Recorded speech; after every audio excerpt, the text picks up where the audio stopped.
mas não vive um bom momento.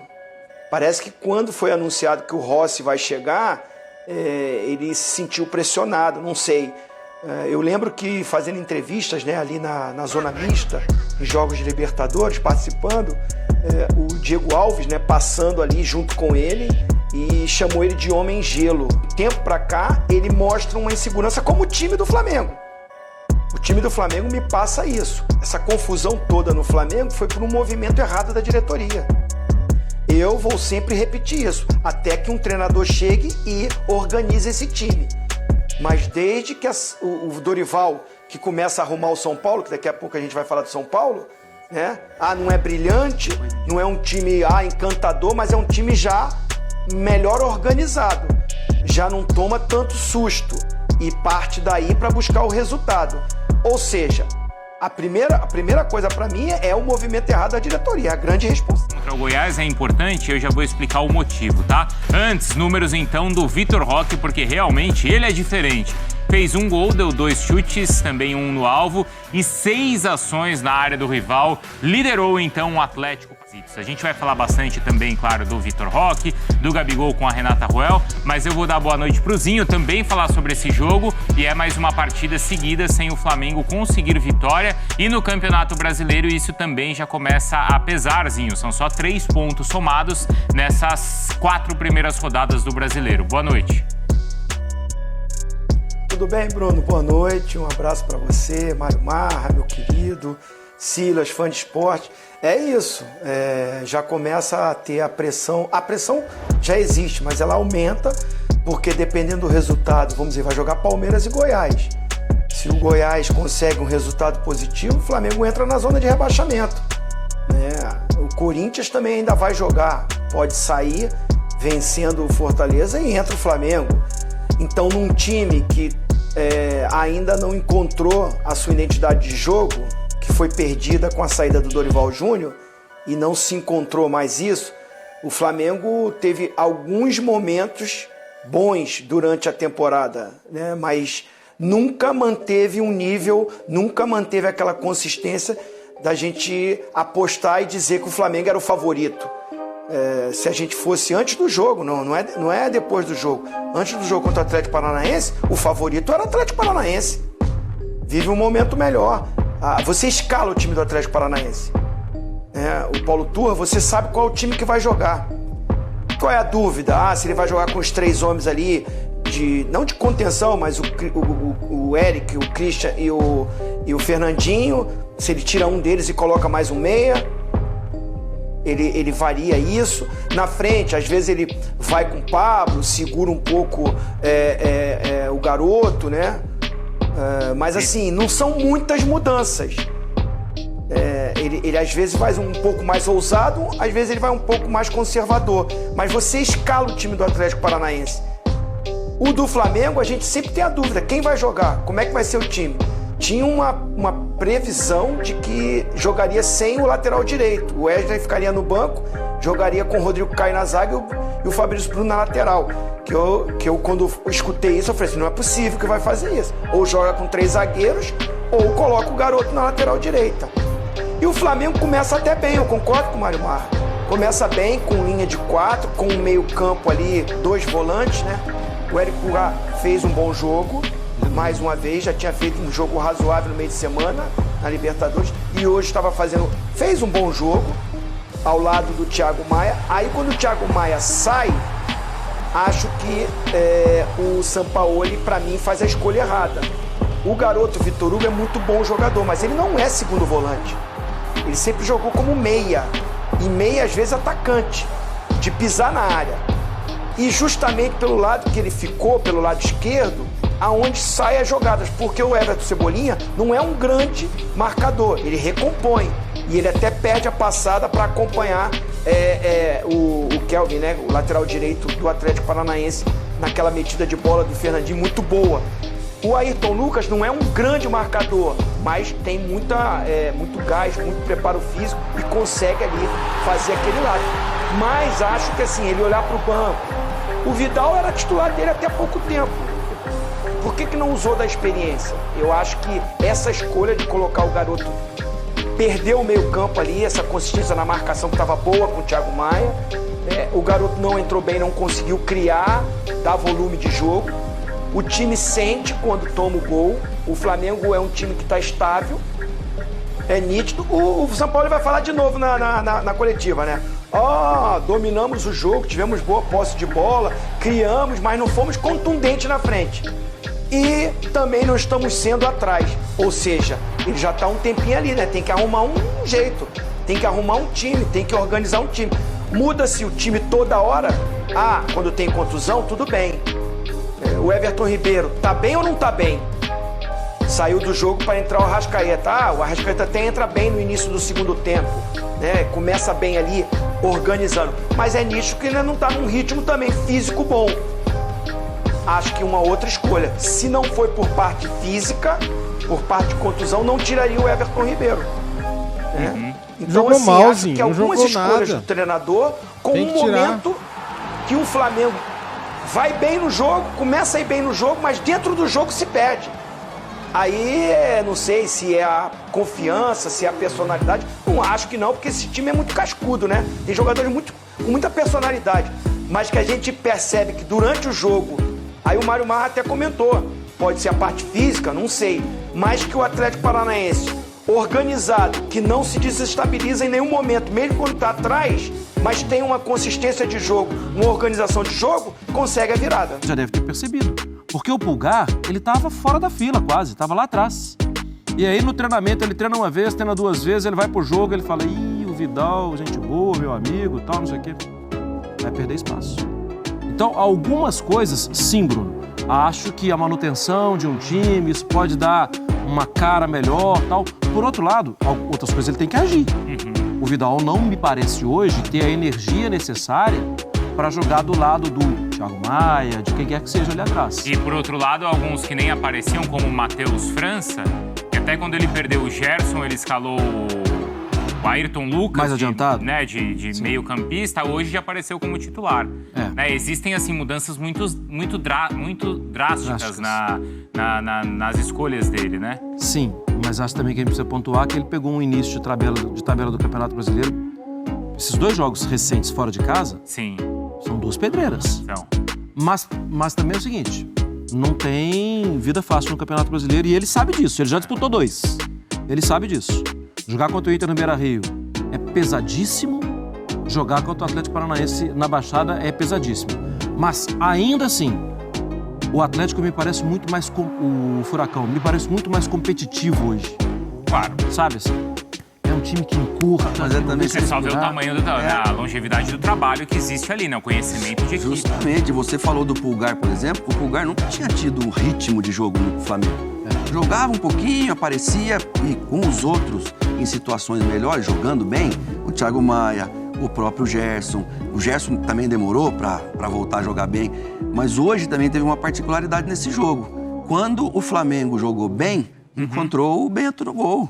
O Bento fez grandes defesas, defesas importantes. O Gabigol pega uma ali, o Cebolinha primeira, acho que pega uma de primeira num passe do Gabigol, depois é o Gabigol que pega uma de esquerda, que talvez se ele pega de voleio, talvez ele até fizesse o gol, mas alguns times têm goleiros hoje, o Rafael do São Paulo está parecendo um pouco esse tipo de goleiro, que quando precisa ele está ali, o Everton aqui do Palmeiras, é aquele goleiro que você sabe, às vezes o time não tá bem. O Perry mas o Lucas Perry, né? No Botafogo, ex-São Paulo, também tá muito bem. Mas tá faltando isso no Santos, no Flamengo. Justamente. Então. E o Atlético Paranaense tem o Bento, mas o Bento ele não é de agora. No primeiro gol. Ele falha. E como talvez tenha acontecido até na partida ali na Argentina também, né, Zinho? A gente vai acabar entrando nesse assunto dessa insegurança que o goleiro vai passar pro time, Zinho.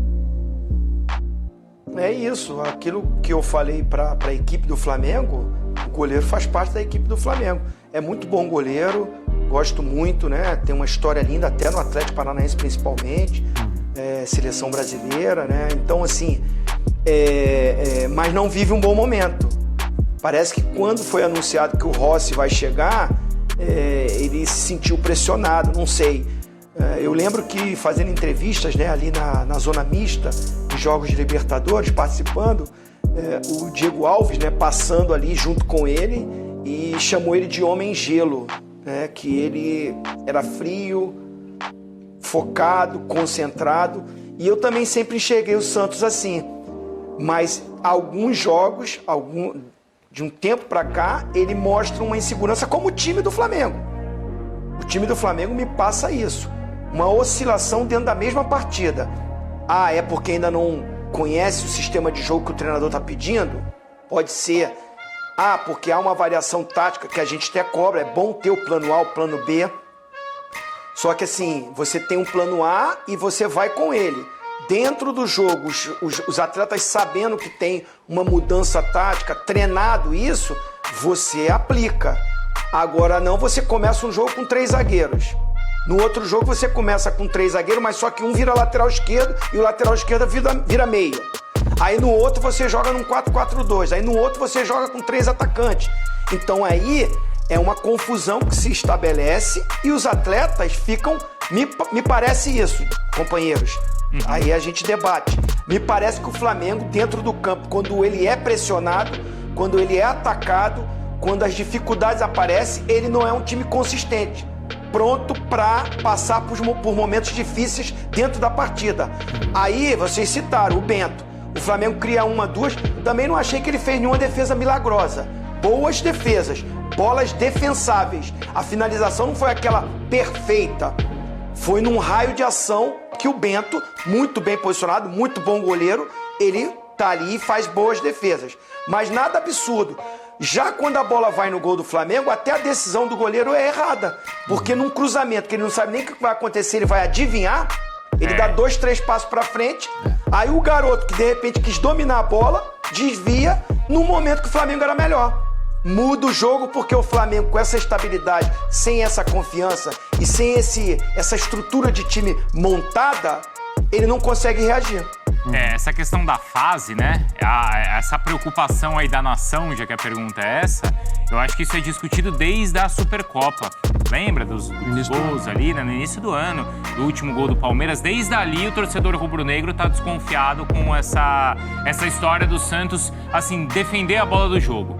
Defender, sabe, ser decisivo, como outros goleiros nesse Campeonato Brasileiro têm sido, como o Bento foi hoje. Mas você vê, o Zinho lançou a bola do Rossi, que tá chegando, e que pode trazer uma insegurança pro Santos, mas hoje, o melhor zagueiro do Flamengo hoje é o Léo Pereira, porque o Fabrício Bruno, no jogo contra o Racing, ele dá uma atrasada pro Santos, e o jogador do Racing não faz o gol, porque a bola pega na trave. E o Davi Luiz... A torcida pegando no pé do Davi Luiz, que também não tá jogando bem. Se viu isso no jogo contra o Botafogo, bastante nítido. Então, isso também pode trazer insegurança, não só pro Santos, qualquer goleiro que tiver ali. E é um fato. Quando a defesa não dá segurança pro goleiro, quer dizer, você já tem a pressão das falhas individuais dele. Você tem a pressão de um goleiro que tá chegando. E você ainda tem a pressão da sua zaga própria que tá jogando mal. Isso tudo influencia muito na performance de um goleiro, né? E dá uma opção... que não existia. O Vitor Roque teria que dominar a bola, tá? Ou se ele não domina, se bate na pé dele e vai pro gol. Bastava pro Santos esticar o braço e pegar, porque ele estaria ali no meio do gol, tranquilo. Ele tenta se antecipar uma jogada que não existiu. E acabou oferecendo uma opção pro Vitor Roque. Mas, Ozinho, eu percebi que, assim, por essa questão das mudanças todas, a gente tem um dilema, né? Que é o seguinte, o Flamengo muda muito porque não consegue os resultados, ou não consegue os resultados porque o Sampaoli muda muito. Tinha uma propaganda de biscoito que era assim. Eu, na dúvida, comi o pacote inteiro do biscoito. É bom porque não sei o quê, ou não sei o quê porque é bom, né? Aliás, no caso, não era biscoito, era bolacha. Porque pra mim e pro Zinho, eu não sou carioca, mas mineiro também fala biscoito, então... Biscoito. Mas, Ozinho, temos esse dilema. Muda muito porque não tem resultado ou não tem resultado porque muda muito? Primeiro passa pela diretoria, que mudou errado. Essa confusão toda no Flamengo foi por um movimento errado da diretoria. Eu vou sempre repetir isso, até que um treinador chegue e organize esse time. Mas desde que o Dorival, que começa a arrumar o São Paulo, que daqui a pouco a gente vai falar do São Paulo, né? Não é brilhante, não é um time encantador, mas é um time já melhor organizado. Já não toma tanto susto e parte daí para buscar o resultado. Ou seja, a primeira coisa para mim é o movimento errado da diretoria, a grande responsável. Porque quando ela tira um treinador campeão da Libertadores e campeão da Copa do Brasil, porque não jogou bem as decisões, o Flamengo tá dando show agora com os treinadores que eles trouxeram. O Flamengo tá arrebentando. O Flamengo não tá ganhando por falta de sorte, porque o adversário tá arrebentando com o Flamengo. Não, o Flamengo não tá ganhando porque tá jogando mal. E há bastante tempo. E aí é o quê? A escolha que fizeram, vem os problemas, contusões, tem todo um processo, aí o Gerson tá fora, a Arrascaeta ficou fora há muito tempo, tá voltando aos poucos, e a gente vai enumerando, né? Mas assim, até o movimento para repor as peças que saíram não foram boas. Não se encontrou um lateral direito pro Flamengo, desde que o Rodinei saiu. Todo mundo fala do João Gomes. Para mim, a grande carência do Flamengo é esse corredor do lado direito. O garoto tem 19 anos, Wesley. Até tem vontade, aplicação, tenta, tá chegando, mas é um garoto. Num time desorganizado, comete erros. Tem os equipes, foi expulso no último jogo da Libertadores. E o Flamengo quase perde um jogo, que o jogo estava na mão do Flamengo. Então, assim, mexe-se muito, porque, é claro, o treinador chegou, é o Vitor Pereira, é o Sampaoli, que são bons treinadores, tem as ideias deles. E ele chega lá, olha um grupo, deficiência aqui, deficiência ali, e ele tem uma ideia de jogo. Eu só acho que, assim, o erro eu posso falar porque eu estudei para isso e eu trabalhei como treinador. Você olha para o seu elenco, vê a qualidade que você tem no elenco, e monta um sistema de jogo dentro das características que esses jogadores te oferecem. É eu chegar lá com a minha ideia de jogo e tentar que o jogador se adapte a essa certa. Isso acho que ficou claro com alguns jogadores que sofreram muito, com outros técnicos, o Everton Ribeiro, e até na chegada ou no jogo passado, especialmente com o Ayrton Lucas, né, que foi escalado em uma posição que não era da característica dele.